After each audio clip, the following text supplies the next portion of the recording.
I'm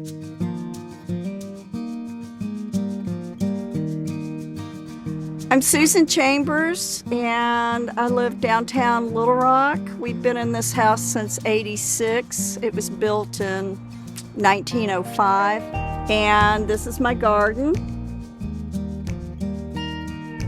I was born in Dallas, Texas, and we moved around a lot. Then we settled in Little Rock when I was about 5. We own all this land here, so it's kind of an urban forest. And I decided to turn this part of the garden over to the birds. My husband built a blue gate, which I use in a lot of my art.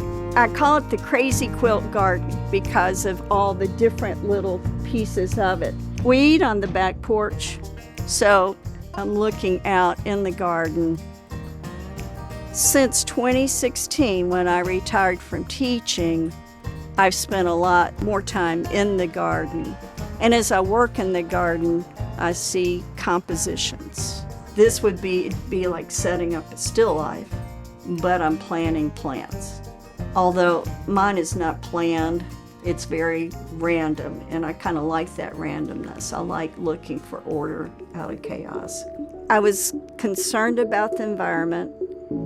And I thought, God, we're just going to hell in a handbasket. I thought, well, I can't really show that. That doesn't make sense. And then I thought, well, our ecosystem is fragile. It's like a house of cards. So I took the idea of playing cards and building a flat, symbolic house, and then subjected it to environmental and economic concerns. I read an article about is there an eco-consciousness, and came across the word solastalgia, which is the grief that you feel when your environment is changing. After dealing with the solastalgia series about anxiety and the environment, I read this book, Nature's Best Hope by Douglas Tallamy.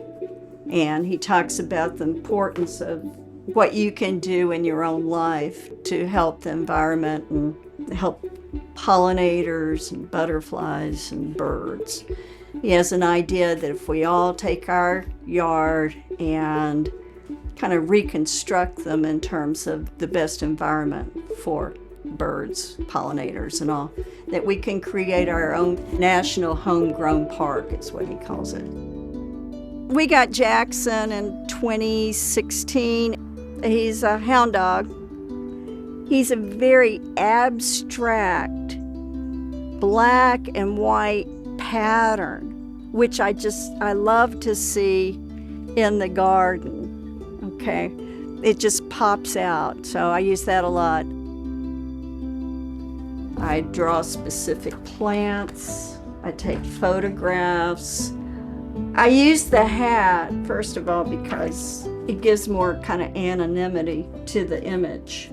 But also, I repeat the oval of the hat in the bird bath, and also there's a tomato cage in there, so it's a repetition of oval shapes in the composition.